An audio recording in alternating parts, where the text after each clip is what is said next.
옆 사람하고 한번 인사하시겠습니다. 반갑습니다. 사랑합니다. 한번 인사하시겠습니다. 반갑습니다. 사랑합니다. 감사합니다. 오늘 성경은 전도서입니다. 우리가 성경에는 여러 가지 장르의 문학적인 그 장르가 있죠. 하나님께서는 하나님의 말씀을 한 가지 종류의 문학적 표현으로 우리 말씀하지 않고 어떤 경우에는 이야기, 또 어떤 경우에는 법률, 또 어떤 경우에는 시, 또 어떤 경우에는 이 편지글, 그리고 로마서와 같은 논문, 다양한 형태로 말씀을 이제 기록을 해 놓았습니다. 그런데 오늘 기록된 잠언이라든지 전도서라든지 이런 말씀들은 인생의 지혜를 아주 집중적으로 조명하고 있기 때문에 지혜서다 이렇게 부르고 있습니다. 우리가 이 말씀을 전도서를 읽다 보면은 전도서는 정말 인생을 마치 대령산 꼭대기에서 이 춘천시를 내려다 보면은요, 참 그 여기서 아웅다웅하고 살았던 것이 참 부끄럽게 느껴지고, 인생이 참 그렇구나. 저 속에서 우리가 위에서 내려다 보면 그렇게 조그마할 수밖에 없어요. 그런 동네에서 우리가 살았구나 그런 생각을 들면서 마음이 넓어지는 것을 봅니다. 이거를 조명이라고 이야기를 하는, 조망이라고 하는데요. 철학적 의미에서는 이것을 관조라는 말로 사용을 했어요. 그래서 큰 그림을 가지고 전체를 내려다보는 것입니다. 이 관조라는 말을 사전에 찾아보니까 고요한 마음으로 사물이나 현상을 관찰하거나 비추어 봄 이렇게 되어 있습니다. 이 전도서의 언어들은 사람의 마음을 꿰뚫는 것처럼 예리하고 아주 그런 매력이 있습니다. 그렇지만은 여러분, 전도서를 읽다 보면 우리가 어떤 느낌을 갖습니까? 우리의 처음 가졌던 믿음과는 전혀 다른 것을 가끔 이야기하는 것 때문에 혼돈스러워집니다. 그렇게 쉽게 맥이 잡히는 쉬운 성경이 아니에요. 짙게 드리운 허무주의 그림자가 그렇고 모든 것이 헛되다고 자꾸 그러니까요. 헛되고 헛되다라는 말이 얼마나 많이 반복됩니까? 그래서 우리가 알고 있는 그런 신앙과는 상당히 다른 것을 이야기하고 있는 것이 아닌가, 그런 생각을 할 때가 있습니다. 그러나 이것은 솔로몬이 지은 책 아닙니까? 솔로몬이 가장 지혜로운, 하나님께 지혜를 받았던 사람입니다. 그 솔로몬이 그것을 몰라서 이런 말을 여기저기 쏟아놓았겠습니까? 그렇지 않다는 것입니다. 솔로몬의 이야기는 이겁니다. 내가 인생을 살아보니까 인생이라고 하는 것이 그렇게 혼돈스럽다는 것입니다. 인생은 예측 불가이고 통제할 수 없이 까다롭고 온통 부조리와 모순으로 가득 차 있다고 하는 것을 그가 깨닫게 되고, 그리고 이 전도서를 기록한 것입니다. 제가 청년 때 잘 불렀던 찬양 가운데 하나가 내일 일은 난 몰라요 하는데, 우리가 예배 전에도 찬양했잖아요. 내일 일은 난 몰라요. 장래일도 몰라요. 그렇죠? 여러분, 내일 일을 우리가 어떻게 알 수 있습니까? 내일 일을 아무도 알 수가 없습니다. 우리가 A를 예상하고 투자를 했는데 결과는 A대로 가지 않죠. B로 가거나 C로 가거나 어디로 꺾일지 아무도 알 수가 없는 것이 인생이라는 것입니다.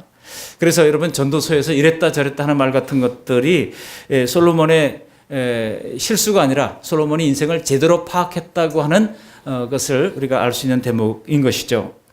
예를 들어 전도서에서는 이랬다 저랬다 하는 말 같은 것들이 많이 등장하는데요. 전도서 2장 22절 이하를 보시면 사람의 헤아려서 행하는 모든 수고와 마음에 애쓰는 모든 소득이 이제 일평생 근심하며 수고하는 것이 슬픔뿐이래요. 우리가 수고하고 애쓰는 모든 것이 슬픔뿐이라고 그렇게 이야기를 합니다. 그러면서 그의 마음이 밤에도 쉬지 못하나니 이것도 헛되도다 그랬어요. 여러분, 인생 좀 살아본 분들은 야, 인생 만상하다 헛되구나, 일장춘몽이구나, 그런 그 고백을 하지 않습니까? 그런데요, 전도서 2장 24절로 내려가면 뭐라고 그러죠? 바로 한 절 다음에 뭐라고 얘기하는 거 하니, 사람이 먹고 마시며 수고하는 것보다 그의 마음을 더 기쁘게 하는 것은 없나니 내가 이것도 본즉 하나님의 손에서 나오는 것이로다 그랬어요. 우리가 열심히 일하고 수고하는 것이 기쁜 것이래요. 또 앞에는 헛되다고 그랬다가 바로 그 다음 절에 헛되다라고 얘기를 합니다. 얼마나 모순되는 것 같습니까? 여러분, 우리도 어떤 때는 인생이 살만하다고 생각하지 않습니까? 피곤할 때 사우나에 가서 몸을 담그고 몸을 좀 땀을 빼고 좀 그러면 인생 살만하다 그런 생각이 들었다가 갑자기 무슨 계약건이 틀어지거나 그러면은 갑자기 하나님 왜 나한테 이러세요? Why me? 하면서 하나님 앞에 대들듯이 달려드는 것이 바로 우리의 모습 아닙니까? 그러니까 지금 전도서는요, 인간의 입장에서 볼 때 솔직하게 인생을 잘 모르겠다고 말하는 겁니다. 문제만 나열해 놓으면은 지혜로운 이 지혜서라고 말할 수가 없죠. 여러분, 지혜서가 왜 지혜서입니까? 문제가 있으면 해답도 있기 때문에 지혜서인 것입니다. 까다롭고 골치 아픈 이런 혼돈의 인생을 우리가 어떻게 잘 살아가야 할 것인가를 가르쳐야 참던 지혜서라고 할 수가 있겠죠. 우리 가운데 이미 솔로몬이 전달하고자 하는 그런 지혜를, 인생의 이치를 깨달은 분들도 있을 것입니다. 그러나 아직도 인생이 왜 살며 어디로 와서부터 어디로 가는지를 깨닫지 못하는 그런 분들도 이 예측 불가능한 인생 앞에서 막연하게 불안감을 느끼며 살아가는 사람도 있을 것입니다. 그런 분들은 오늘 본문을 통해서 하나님이 말씀하시는 가장 귀중한 지혜를 발견하시고 깨닫는 시간 되시기를 주의 이름으로 축원합니다.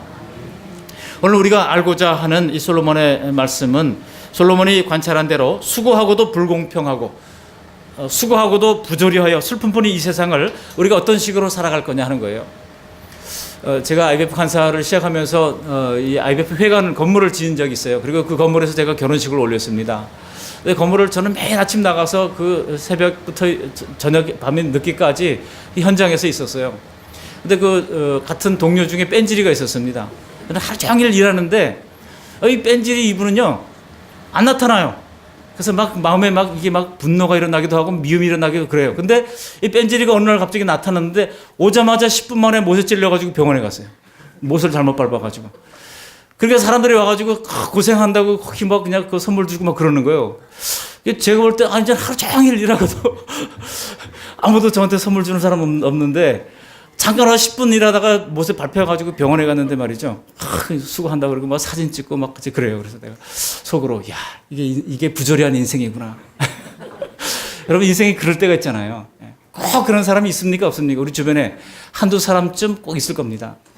이런 것을 느낄 때 우리는 참 인생이 부조리하고 그렇다는 생각을 가지게 되는 것입니다. 우리가 알고자 하는 솔로몬의 관찰도 그렇습니다. 인생은 부조리한 것입니다. 모든 것이 공평할 것 같지만 그렇지 않을 때가 있다는 것입니다. 물론 우리 성도들은 믿음의 방식대로 살아가지 세상의 방식대로 살아가는 사람들은 아닙니다. 그렇지만 지혜서를 통해서 이 하나님에 대한 지식을 더 배우고 더 살아가는 지혜도 깨달으라고 이 말씀을 우리에게 주신 줄 믿습니다. 오늘 읽은 본문 1절부터 10절까지를 보시면은요 가장 많이 반복되는 단어가 있습니다. 뭡니까? 1절부터 10절까지 보세요. 가장 많이 반복되는 단어가 있습니다. 뭐겠습니까? 낫다라는 단어 아닙니까? 낫다라는 단어. 그죠? 1절에 보면 좋은 이름이 좋은 기름보다 낫다. 그리고 1절 하반절에도 보면 죽는 날이 출생하는 날보다 낫다. 또 2절에 보면 초상집에 가는 것이 잔치집 가는 것보다 낫다. 저를 가르쳐 주신 목사님도요. 잔치집에는 좀 혹시 못 가더라도 초상집에는 무조건 가야 된다 그랬어요. 초상집에는 무조건 가야 된다. 슬픈 사람들을 위로해 주는 것이 얼마나 중요한 일인지 모른다. 그래서 잔치집은 혹시 못 가더라도 시간이 안 맞으면 미리 축하해 줄 수 있지만 이 초상집은요 미리 애도할 수가 없잖아요. 그죠? 죽으면 무조건 가야 된다. 누군가 돌아가시면 그 자리에서 애도를 해줘야 된다는 겁니다. 또 3절에 보면 뭐가 낫다고 그래요? 슬픔이 웃음보다 낫대요. 개콘 보면서 웃는 그 허무한 웃음보다 차라리 슬픔이 낫다는 겁니다. 또 5절에 보면 지혜자의 책망을 듣는 것이 우매자의 노래를 듣는 것보다 낫다고 말씀하고 있습니다. 8절에 보면 일의 끝이 시작보다 낫다고 말씀하고 있고 또 하반절에 보면 참는 마음이 교만한 마음보다 낫다라고 말씀합니다. 또 10절에 보면 옛날이 오늘보다 낫다라고 말씀하고 몇 번 나오죠? 이 낫다라는 단어가 무려 8번이나 반복되는 것을 알 수가 있습니다. 그래서 우리는 이 생을 살면서 성경이 가르치는 더 나은 쪽을 선택하며 살라는 거예요. 여러분 가만히 보세요. 우리가 과연 나은 쪽을 선택했습니까? 가만히 보시면 지혜서가 더 낫다고 하는 것이 세상에서 선호하는 것과는 정반대라는 사실을 알 수가 있습니다. 지혜서는 이러한 세상의 생활 방식과 또 하나님의 백성의 생활 방식 두 세계를 비교하기 때문에 지금 세상이 어떤 위치에 있는지를 알 수가 있습니다. 그러므로 세상을 따르면 안 된다는 것을 지금 말씀하고 있는 거예요. 예를 들면 좋은 이름이 여기 1절에 보면 좋은 이 기름보다 낫다라는 말씀은 명예를 택하라는 것입니다. 세상의 진리보다 명예를 택하라는 거예요. 그렇지만 세상은 어떻습니까? 세상은 진리를 추구하게 되어 있습니다. 국가도 어떻습니까? 과연 윤리적인가? 과연 합당한가? 그런 명분보다도 뭐를 또 따라가요? 국익 우선 해가지고 국익이라면 명분은 상관없이 무조건 쫓아가려고 하는 여러분 그것을 천박한 세속주의라고 밖에 얘기할 수 없어요.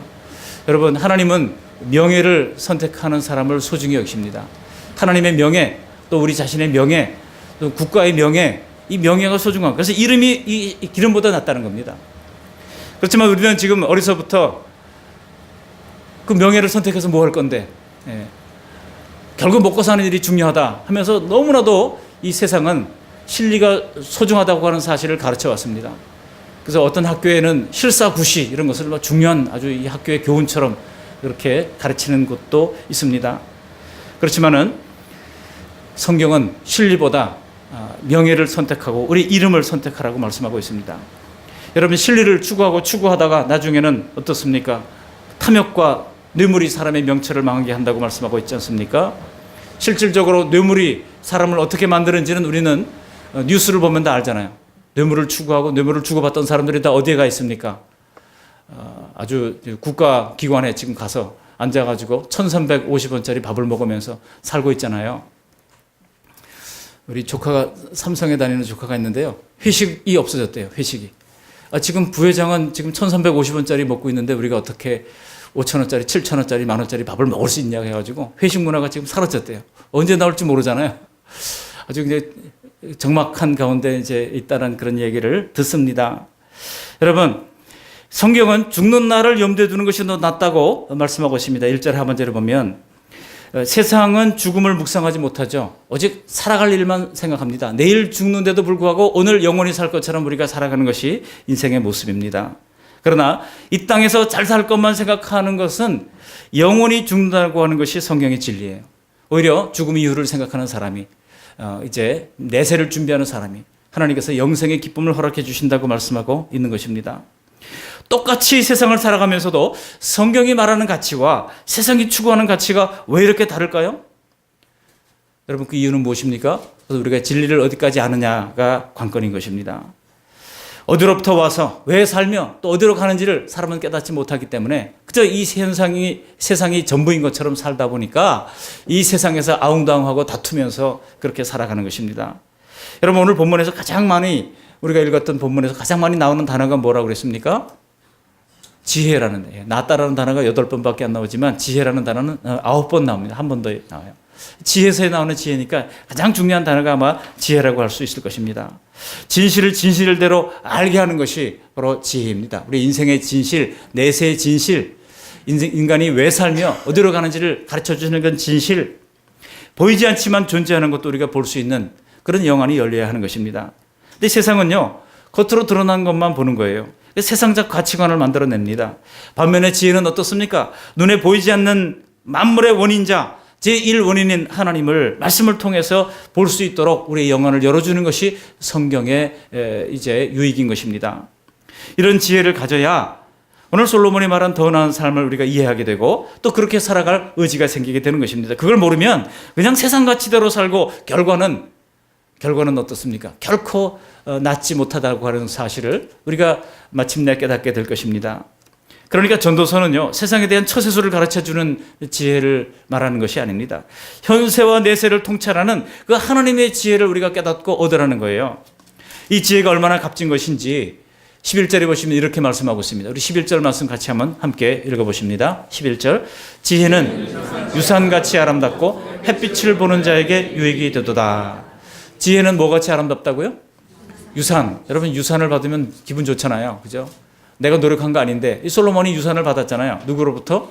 선왕이었던 이 다윗 왕으로부터 유산을 받았습니다. 다윗 왕이 자신의 피 흘린 죄 때문에 성전 짓는 것을 하나님께서 허락하지 아니하시고 그 아들 솔로몬에게 성전을 지으라고 그랬어요. 그래서 다윗은 부지런히 솔로몬이 성전을 지을 수 있도록 그 모든 제목이며 그 모든 이제 석재며 또 이 모든 것들을 잘 준비해 놨습니다. 또 성전에 들어갈 모든 금은 보화를 잘 준비해 놨어요. 그리고 솔로몬한테 그냥 물려줬어요. 유산은 그래서 이제 받는 사람들에게 아름답다고 여겨지는 것입니다. 오늘 이 말씀은 11절 말씀은 사람들이 가장 위대하게 여기는 돈에 견주어서 그 가치를 알게 하고자 하는 거예요. 지금 이 세상 사람들이 살아가면서 돈만큼 대단하고 돈만큼 절실히 필요한 것이 또 있겠습니까?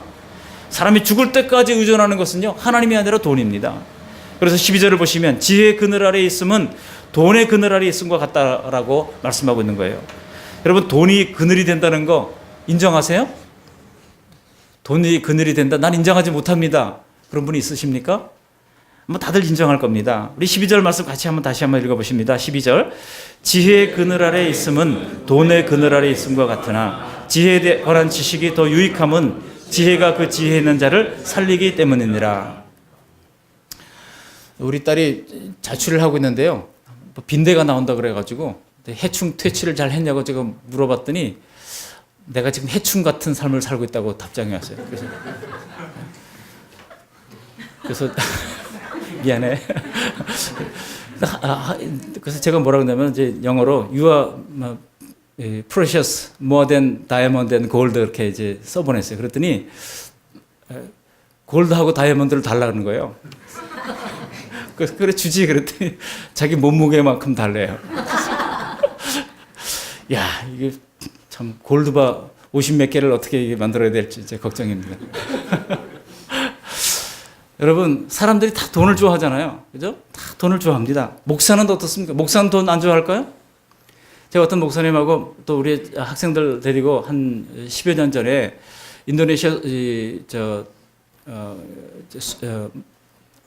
수마트라가 아니라 보르네오를 갔던 적이 있어요. 정글 지역을 이제 갔었는데 그 지역을 계속 다니다 보니까 이게 움직이는 게 다 돈이죠. 뭐 먹는 것도 돈이고 자는 것도 돈이고.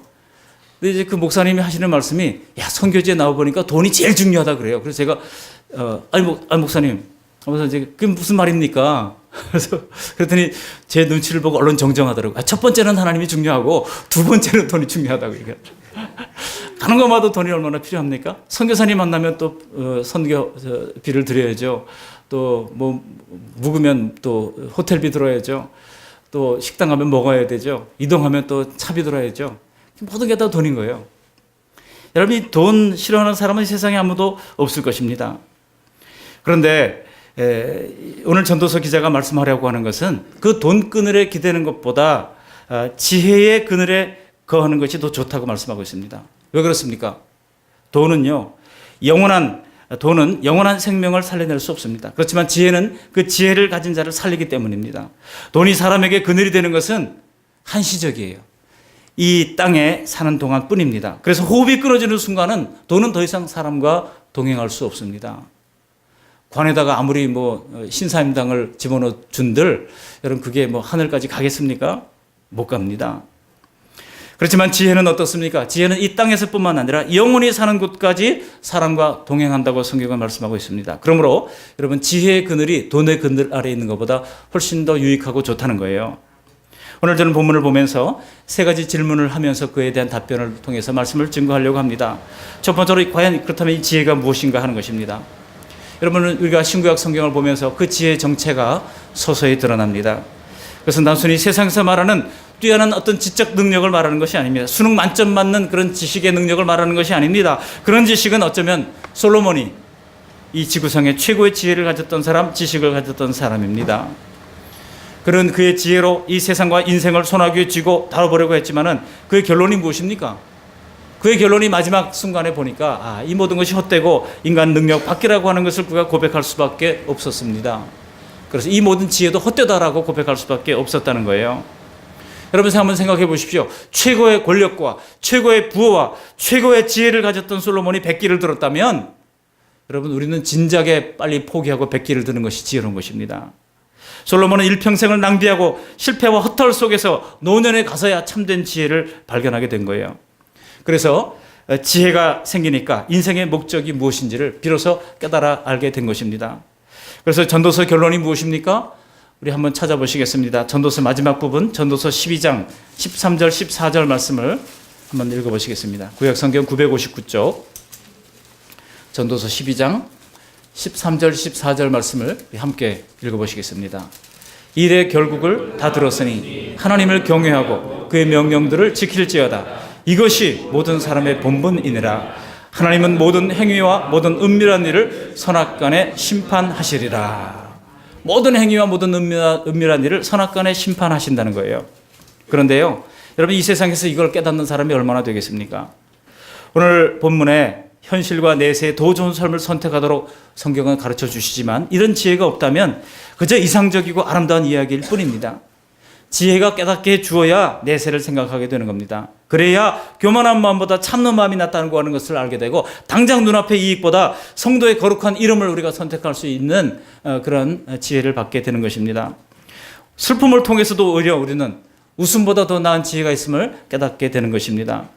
삶은 단순히 남보다 더 누리고 이 세상에서 더 즐기는 그런 가벼운 것이 아니에요. 영원한 생명을 얻고 누리는 묵직한 것임을 우리가 깨달아 알게 되는 것입니다. 바로 이런 지혜를 우리 모두가 다 받으시기를 주님의 이름으로 축원합니다. 두 번째 질문은요. 그렇다면 어떻게 이런 지혜를 받을 수 있는가 하는 거예요. 여러분 어떻게 받을 수 있겠습니까? 오직 예수님을 통해서만 받을 수 있다고 하는 것이 저의 답변입니다. 왜냐하면 하나님과 그 나라에 대한 모든 비밀이 바로 예수님 안에 감추어져 있기 때문입니다. 그래서 예수님을 가지면 지혜도 갖게 되는 것입니다. 예수님이 바로 지혜 자체라고 하는 것을 명시한 성경은 신구약 성경 전체 가운데 너무나도 많아요. 일일이 다 이 시간 열거할 수가 없어요. 솔로몬이 지은 또 다른 지혜서 잠언서를 보시면 대표적으로 이미 지혜가 인격적인 존재로 설명되고 있습니다. 그냥 지혜가 세상이 가지는 그런 어떤 멘탈 아이디어가 아니에요. 인격적인 분으로 성경은 묘사하고 있다는 겁니다. 예를 들어 잠언서 1장 20절에 보면 지혜가 사람을 초청한대요. 지혜가 뭐 인격적인 존재처럼 사람처럼 초청한다고 말씀하고 있죠. 지혜가 길거리에서 부르며 광장에서 소리를 높이며 라고 말씀합니다. 또 잠언서 1장 23절 나의 책망을 듣고 돌이키라. 여기서 나는 바로 지혜입니다. 나의 지혜의 책망을 듣고 돌이키라. 보라 내가 누굽니까? 지혜입니다. 내가 나의 영 지혜의 영을 너에게 부어주며 내 말을 너에게 보이리라 말씀합니다. 지혜는요 하나님을 알고 경외하는 지식을 뛰어넘어서 성령을 부어주시는 하나님 자신이라고 하는 놀라운 말씀인 것입니다. 또 잠언서 8장에 보시면 이렇게 말씀합니다. 지혜가 말하기를 내가 그 곁에 있어서 그 곁에 있다고 하는 것은 하나님이 하늘과 땅을 창조할 때 그 곁에 있었다는 거예요. 그 곁에 있어서 창조자가 되어 날마다 그의 기뻐하신 바가 되었으며 항상 그 앞에서 즐거워하였으며 라고 말씀하고 있습니다. 그러니까 지혜는 창조 시부터 하나님 편에 같이 있었다는 겁니다. 여러분 창세기 1장 1절 2절 보시면 히브리어 성경으로 베레시트 바라 엘로임 에트 하샤마임 하에레치 이렇게 되어 있는데요. 그 말씀 보시면은 하나님이 태초에 천지를 창조하시느라 말씀을 하셨거든요. 하나님이 계시죠. 말씀이신 예수님이 계시죠. 그리고 1장 2절에 보면은 하나님의 신은 수면에 운행하시느라 그랬어요. 하나님의 신 성령. 그래서 창세기 1장 2절에 보면 벌써 창조 시에 성부, 성자, 성령이 함께 삼위 하나님으로 존재하고 계셨던 것을 알 수가 있습니다. 그렇다면 여러분 창조 시에 하나님과 함께 했던 그 지혜는 누굽니까? 바로 성자 예수님을 가르쳐주고 있는 것입니다. 놀라운 말씀이죠. 이것을 깨달은 사도 요한은 요한복음 1장 1절에 이 태초에 말씀이 계시니라 이렇게 말씀하고 있습니다. 태초에 말씀이 계셨대요. 그 말씀은 곧 예수님인 것을 기록하고 있는 것입니다. 말씀이 육신이 되어 우리 가운데 거하시는 그 성육신하신 예수님을 그가 요한복음 1장 14절에 기록하고 있는 겁니다. 여러분 인격적인 존재로서의 지혜는 다름 아닌 태초부터 하나님 아버지와 함께 하셨던 성자 예수님을 가리키고 있는 것입니다. 지금 이 세상에서 가장 큰 가치와 권세를 가진 돈과도 비교할 수 없는 지혜, 우리에게 생명을 주시는 그늘이 되시는 분은 누구십니까? 바로 다름 아닌 예수님이라고 하는 것입니다. 예수님을 믿고 예수님 안에 있는 지혜를 얻게 되면 하나님에 대한 지식을 우리가 알아가게 되는 거예요. 그전까지 하나님은 그저 저 멀리 계신 전능자, 나와는 상관없는 두려운 그런 존재일 뿐입니다. 솔로몬은 그 지혜로 위대하신 하나님에 대한 지식을 알았습니다. 그리고 나서 이렇게 말하는 거예요. 오늘 다시 우리 본문으로 돌아와서 전도서 7장 13절 말씀을 함께 읽어보시겠습니다. 13절 하나님께서 행하시는 일을 보라. 하나님께서 굽게 하신 것을 누가 능히 곧게 하겠느냐. 하나님이 굽게 하신 것을 아무도 그것을 곧게 할 수가 없다는 것입니다. 여러분 하나님이 행하시는 일을 보라 그랬죠. 이 보라라고 하는 말은 주목하라고 하는 뜻입니다. 그래서 사람들의 주의를 지금 주목시키고 있는 거예요. 여러분 여기를 좀 보세요 하는 겁니다. 하나님을 아는 지혜가 생기면 하나님이 일하고 계시는 것이 보이는 것입니다. 이 엄청난 우주 만물을 창조하시고 만물을 하나님의 법칙에 따라 다스리시는 그 하나님의 통치가 보이는 것입니다. 그 하나님이 지금도 일하시고 나를 위해 일하시는 게 보이는 것이에요. 하나님이 정하신 것은 영원하고 그 무엇과도 바꿀 수가 없습니다. 하나님이 구부려 놓으시면 아무도 펼 수가 없습니다. 하나님이 펴놓으시면 아무도 구부릴 수가 없는 것입니다. 가장 미련한 사람이 누구겠습니까? 하나님이 구부려 놓은 것을 펴려고 하는 사람이 미련한 사람이에요. 또 하나님이 펴놓은 것을 구부리려고 하는 사람이 미련한 거예요. 오히려 지혜로운 사람은 누굽니까? 하나님이 자기 자신을 펴시도록 하나님의 때에 구부르시도록 하나님께 완전히 내어 맡겨드리는 사람이 가장 지혜로운 사람인 줄 믿으시기를 바랍니다. 그래서 하나님께 우리가 자신을 의탁할 때에 하나님은 우리 인생을 때로는 구부리시기도 하시며 때로는 펴시기도 하면서 가장 알맞은 모양으로 우리를 빚어 가시는 것입니다. 마지막 세 번째 질문입니다. 왜 교회를 다니고 신앙생활을 하는데도 여전히 우리에게는 오늘 제목과 같이 곤고한 날이 있느냐 하는 겁니다. 왜 곤고한 날이 있을까요? 여러분, 신앙생활을 하는데도 여전히 삶이 혼돈이 있습니다. 또 문제가 있습니다. 인생이 불투명합니다. 내일 일을 알 수가 없습니다. 불안합니다. 여러분, 하나님이 구부릴 곳은 구부리고 펼 곳은 펴도록 자신을 맡기지 못해서 그런 것입니다. 그래서 하나님은 이런 답답한 인생을 인도하기 위하여 준비하신 것이 있다는 거예요. 그게 바로 14절 말씀에 있어요. 우리 14절 말씀 함께 읽어보시겠습니다. 형통한 날에는 기뻐하고 곤고한 날에는 되돌아보아라. 이 두 가지를 하나님이 병행하게 하사 사람이 그의 장하는 일을 능히 헤아려 알지 못하게 하셨느니라. 하나님이 인생을 모든 것을 다 헤아려 알면은요, 여러분 좋을 것 같죠? 결코 좋지 못합니다. 알려고 아무리 애를 써서 알아봐도 끝이 있습니까? 없습니까? 끝이 없어요. 오히려 우리는 매일매일 주님 앞에서 살아가는 것이 더 지혜로운 것임을 주님께서 알고 계셨기 때문에 하나님께서 우리 인생에 때로는 형통한 일을 주시기도 하시다가, 여러분 사람이 두 번만 형통해 보세요. 인간이 얼마나 간사하고 교만한지 내가 잘나서 그런 줄 알아요. 얼마나 교만한지 몰라요. 그런데 하나님께서 그럴 때는 이제 좀 때가 됐구나 하고 곤고하게 하시는 거예요. 곤고할 때 우리가 하나님을 바라보게 됩니다. 하나님, 제가 잘못했습니다. 그리고 곤고할 때 하나님께서는요, 하나님을 돌아보라고, 자신의 인생을 돌아보라고 말씀하고 있는 것입니다. 그럼 어제 다니엘 기도회 그 임현수 목사님, 이제 북한에서 최고 존엄 모독죄로 아주 특대형 범죄를 저질렀다고, 자기가 북한을 150번 이상 드나들었던 분입니다. 임현수 목사님은 캐나다 국적을 가지고 있고, 그래서 북한에 엄청난 그런 이제 원조를 하고 이제 식품 공장을 지어주고 또 고아원을 지어주고 이렇게 했던 분이에요. 그리고 북한에 초대형 사우나를 만들었던 사람이 이분입니다. 거기 이제 공산당 간부가, 북한에는 중국에 가보니까 사우나가 큰 게 있던데 북한에는 이 주민들이 지금 제일 필요한 게 씻지를 못해가지고, 잘 씻지를 못해가지고 온갖 종류의 질병이 많으니까 목욕탕을 좀 지어달래요. 그래서 이제 이분이 뭐 어느 정도로 규모가 어느 정도 좀 지어주면 좋겠냐 그랬더니, 중국에 가보니까 2,000명 들어가는 목욕탕이 있는데 2,000명짜리 목욕탕을 지어달라고 그래가지고 그걸 지어줬답니다. 물론 뭐 그분이 했던 건 아니고, 그분이 이제 여러 사람들이 후원을 받아가지고 이제 심부름을 했겠죠. 그런데요, 여러분, 이분이 캐나다에서 설교했던 것을, 캐나다에서 설교를 할 때 뭐라고 이분이 설교를 했는 거 아니? 여러분, 북한에 들어가서 교회 질 필요 있습니까?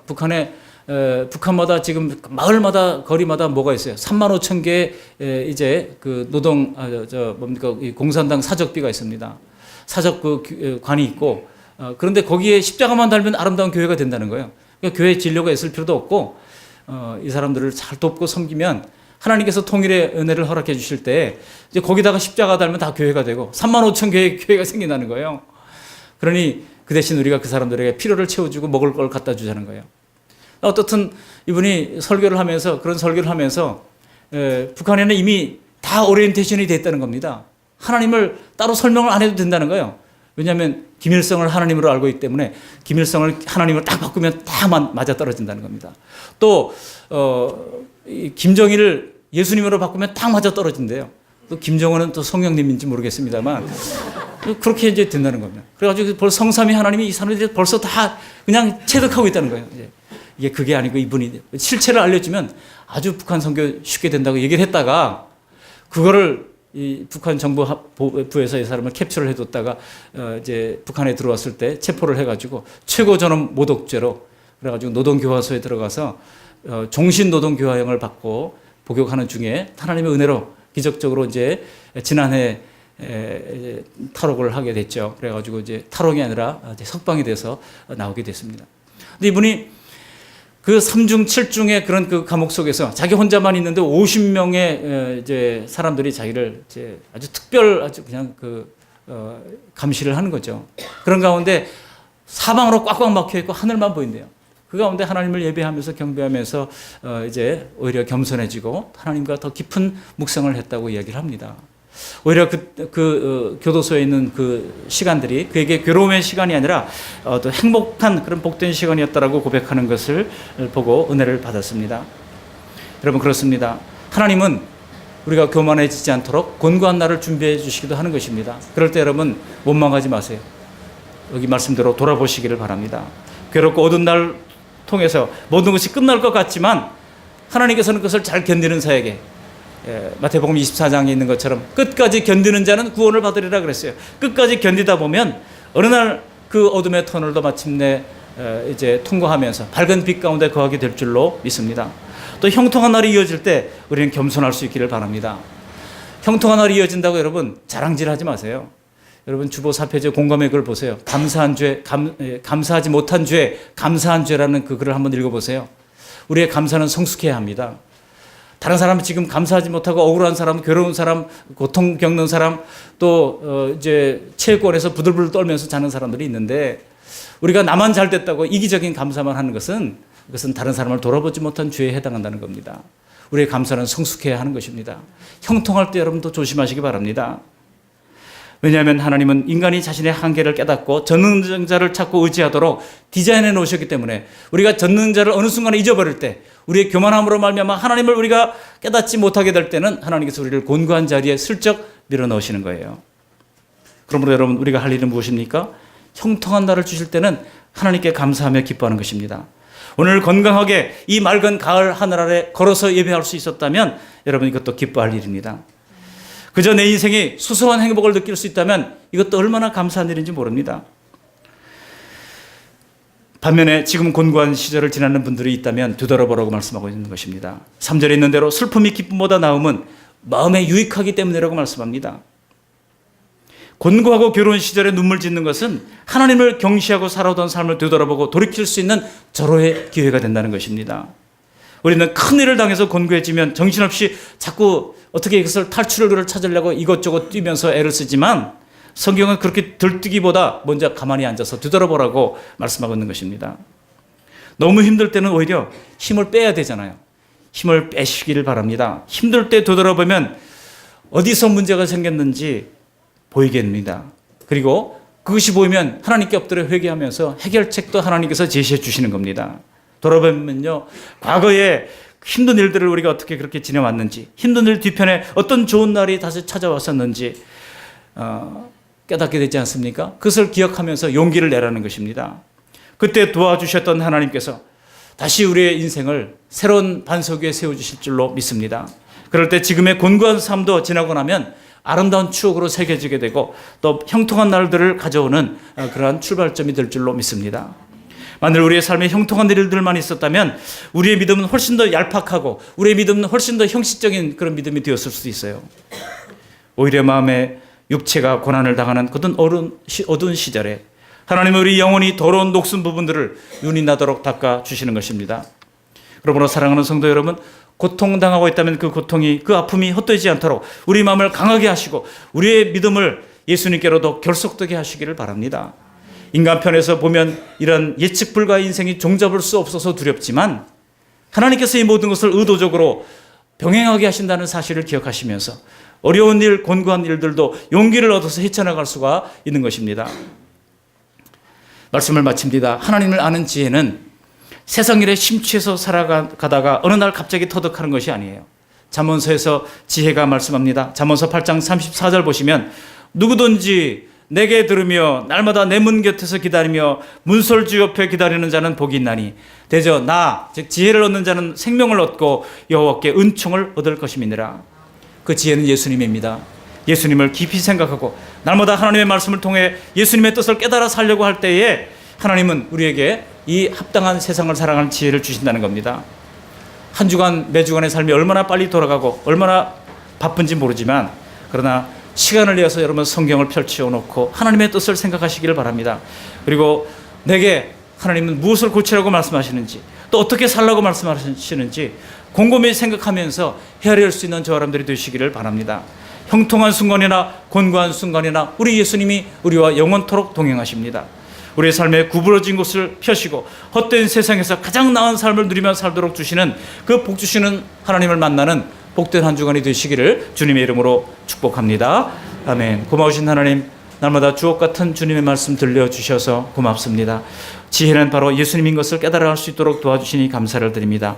예수님으로 말미암아 우리가 인생을 살아가는 지혜도 얻게 하시고, 하나님 아버지 또한 곤고한 날과 형통한 날을 함께 해주실 때에 오직 하나님만을 의지하고 형통한 날에는 돌아볼 수 있는 이 삶의 지혜를 가지고 인생의 모든 난관들도 헤쳐나갈 수 있도록 도와주시고, 어떠한 좋은 일이 있을 때도 교만하지 아니하고 늘 겸손하여 하나님께 영광 돌리고 기뻐하는 복된 주의 백성들로 삼아 주시옵소서. 감사하고 우리를 구원하신 예수님의 이름으로 기도드리옵나이다. 아멘.